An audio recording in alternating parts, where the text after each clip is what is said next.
Hello everyone. Here in this video we are going to start with our chapter Dynamics of Circular Motion of class 11th. First of all, in this video we will share some definitions which are very useful in this chapter to understand our next topics. So some definitions I am going to discuss with you. First of all, if we talk about uniform circular motion, uniform means same, and circular motion. First of all, we will discuss circular motion. That what is circular motion? It is movement of a body along circumference of a circle. जब भी कोई body circumference जो उसकी boundary, कोई भी body अगर वो किसी सर्कल के circumference के अराउंड रोटेट करती है या फिर rotating along a circular path, then that motion of body is known as circular motion. अब इसमें जो फर्स्ट डेफिनेशन है वो है एंगुलर डिस्प्लेसमेंट. पहले हमने सिंपल जो है displacement, velocity and acceleration study किया था. अब हम यहाँ पे सर्कुलर मोशन में डिस्कस करेंगे, बट टर्म्स जो है वो डिफरेंट होएगी. That is angular displacement, angular velocity, angular acceleration. First है angular displacement. It is represented by theta. No what is angular displacement? Suppose here it is a circular path. अब कोई body है यहाँ पे पोजीशन ए पे, तो उसने यहाँ से मूव करना स्टार्ट किया और वो पोजीशन बी पे आ गई. सपोज किया हमने कि वो पोजीशन बी पे आई है, तो ए से लेके बी तक जो बॉडी के सेंटर के साथ यहाँ पे जो है एंगल बना है वो उसकी क्या होगी? Angular displacement.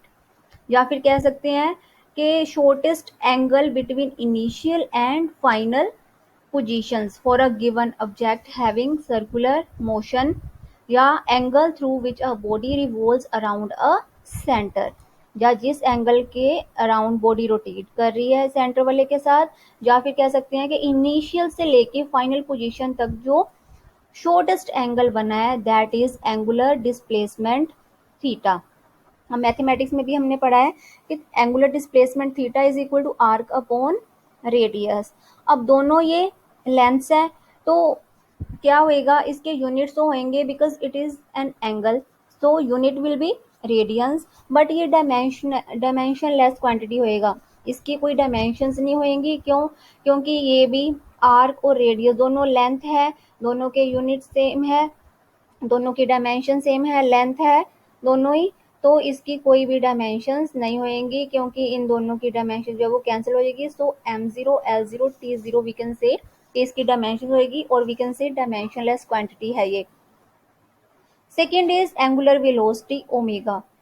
जैसे हमने सिंपल लीनियर वेलोसिटी की थी, वहां पे था time rate of change of displacement. यहाँ पे एंगुलर वेलोसिटी है, तो डेफिनेशन क्या होगी? Time rate of change of angular displacement is known as angular velocity.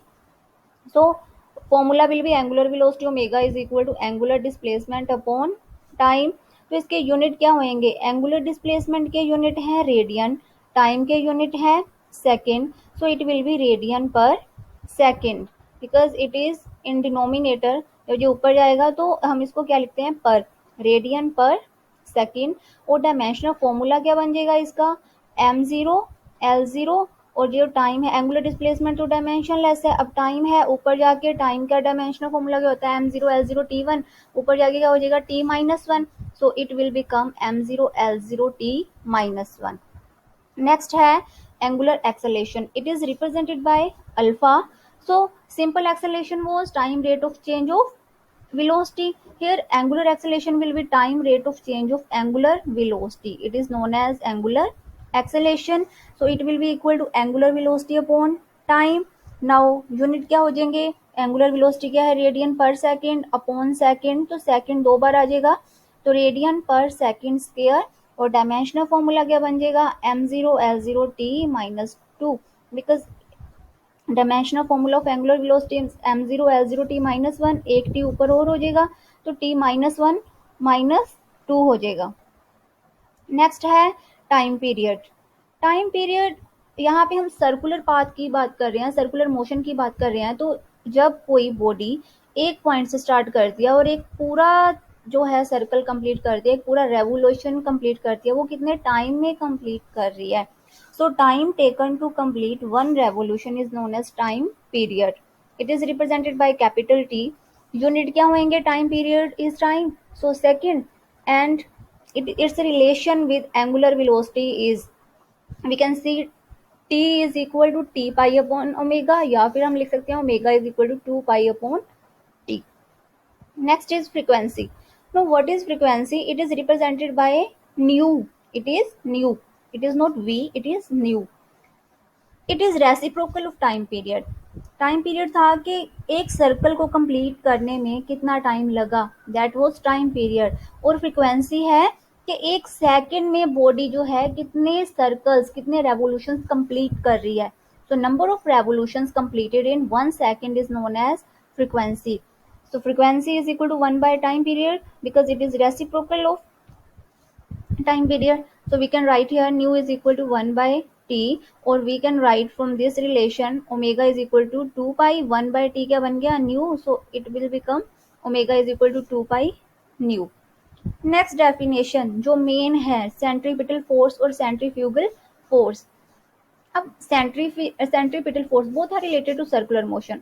Centripetal force है जो किसी बॉडी को हेल्प करता है to move along a circular path. कोई भी बॉडी अगर सर्कुलर पाथ में मूव कर रही है, that is only because of centripetal force. It will balance the body. अगर ये वाली फोर्स नहीं होएगी तो body will fall in another direction. So an external force required to move a body along a circular path. अगर हम बात करें, हम एक स्टोन को टाई कर लेते हैं थ्रेड के साथ, और जब हम उसे घुमाते हैं तो वो किस फोर्स की वजह से मूव कर रहा है? That is centripetal force. वहां पे कौन सी जो आउटवर्ड फोर्स लग रही है तो उसे मूव करने में वो सेंट्रीपिटल फोर्स है. नेक्स्ट है सेंट्रीफ्यूगल फोर्स. अब पहले सेंट्रीपिटल फोर्स की एक और example, planets revolve around the sun. वहां पे भी सेंट्रीपिटल फोर्स जो है उनको बैलेंस करके रखती है. अगर वहां पे सेंट्रीपिटल फोर्स ना हो तो प्लैनेट्स क्या है, वो फॉल कर जाएंगे toward sun. Next centrifugal force, outward radial force experienced by an object when in circular motion. अब कोई बॉडी है वो सर्कुलर मोशन में, तो आउटवर्ड जो है वो फोर्स लग रही है, उसे हम क्या कहते हैं? Centrifugal force. अब इसकी एग्जांपल से आपको पता चलेगा कि सेंट्रीफ्यूगल फोर्स कहाँ पे होती है. वॉशिंग मशीन, हम जो डेली लाइफ में हमारे यूज करते हैं कपड़े धोने के लिए जो है वॉशिंग मशीन, वहां पे जो है वो उसमें क्या है? Circular path. तो आउटवर्ड रेडियल फोर्स वहां पे लगती है, सेंट्रीफ्यूगल फोर्स. सेकेंड है cream is separated from the milk in cream separators. Third example, centrifuges are used to separate honey from the wax. Sugar industries में sugar crystals are separated from the molasses. उसके बाद ultra centrifuge, high speed ultra centrifuge मतलब high speed centrifuge are used to separate finest particles of the sediments from water और from even highly viscous liquids. ये सारी example जो है centrifugal force की है. अब हमारी नेक्स्ट वीडियो में हम डिस्कस करेंगे इसकी डेरिवेशंस की. एक है banking of roads, bending of cyclist, और a vehicle taking a circular turn on a level road. ये सारी हम अपनी नेक्स्ट वीडियोस में डिस्कस करेंगे. सो नेक्स्ट टॉपिक्स के लिए आप हमारी नेक्स्ट वीडियोस देखना. Thank you so much.